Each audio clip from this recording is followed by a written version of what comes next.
కర్నూలు జిల్లా మంత్రాలయం మండలం మాధవరం గ్రామంలో కూటమి ప్రభుత్వం 2 ఏళ్ల పాలన పూర్తి చేసుకున్న సందర్భంగా భారీ సభ నిర్వహించారు. ఈ కార్యక్రమాన్ని టీడీపీ మంత్రాలయం నియోజకవర్గ ఇన్ఛార్జ్ ఎన్ రాఘవేందర్ రెడ్డి ఆధ్వర్యంలో నిర్వహించారు.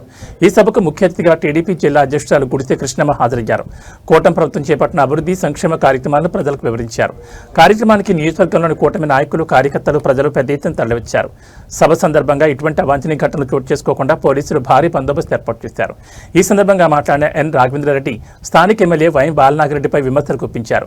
4 సార్లు ఎమ్మెల్యేగా ఎన్నికైనప్పటికీ మంత్రాలయం నియోజకవర్గ అభివృద్ధికి తగిన కృషి చేయలేదని ఆరోపించారు. నియోజకవర్గ సమస్యలపై అసెంబ్లీలో కూడా సరైన విధంగా ప్రస్తావించలేదని విమర్శించారు. అలాగే తమ ప్రభుత్వం అధికారంలోకి వచ్చిన 2 సంవత్సరాలు కోట్ల రూపాయలతో అభివృద్ధి పనులు, సంక్షేమ కార్యక్రమాలు చేపట్టామని తెలిపారు. ముఖ్యమంత్రి చంద్రబాబు నాయుడు ఆశీస్సులతో గ్రామాల్లో సీసీ రోడ్లు, త్రాగునీటి పథకాలు తదితర పనులను అమలు చేస్తామని పేర్కొన్నారు. రాబోయే రోజుల్లో ప్రజల తీర్పుతో రాజకీయ ప్రత్యర్థులకు తగిన గుణపాఠం చెబుతామని ఎన్ రాఘవేందర్ రెడ్డి హెచ్చరించారు. వ్యక్తిగతంగా చూడాలనుకుంటే అది పెద్ద పనే కాదు నాకు. కాబట్టి దయచేసి అలాంటి రాజకీయాలు మానుకొని మంత్రాలయం నియోజకవర్గంపై పోటీ పడదాం. నీ చేతనైనంత నువ్వు తీసుకురా, ఆ చేతనైనంత నేను తీసుకొస్తా. నేను అభివృద్ధి చేస్తా. ప్రజలు మెచ్చుకుంటే ఎవరికి మెచ్చుకుంటే వాళ్ళు ఓటేసి గెలిపించుకుంటారు తప్ప కుట్ర రాజకీయాలు చేయాలంటే మాత్రం ఇక నుంచి సాగమని చెప్పి ముఖ్యంగా చెప్పాలంటే ఈ గొడ్డలి పార్టీకి, సైకో పార్టీకి ఇంకా సైకో సెగలు పోలేదని చెప్పి మన నియోజకవర్గంలో వెన్నుపోటు ప్రోగ్రాంలో మాట్లాడుతున్నావు.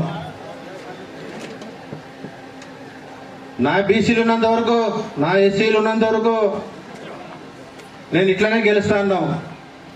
నీవు చేసిందల్లా ఎస్సీలకి గొడవ పెట్టి, బీసీలకి గొడవ పెట్టి ఈ కుట్ర కుతంత్రాలతోనే గెలిచావు తప్ప నీ నిజంగా రాజకీయం చేసే మాత్రం గెలవలేదని చెప్పి తెలియజేసుకుంటున్నా.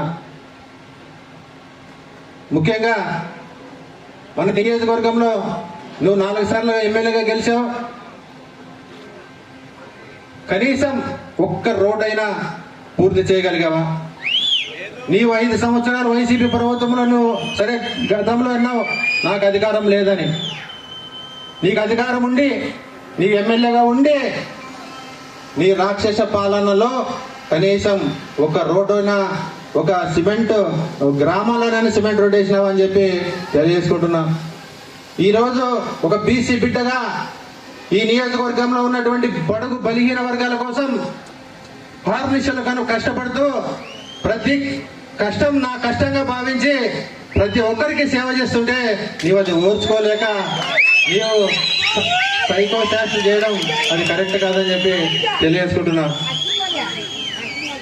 ఈ నియోజకవర్గంలో ఈ రోజు వరకు నేను చేసిన అభివృద్ధి ఒక్కసారి ప్రజలందరికీ కూడా తెలియజేస్తున్నా.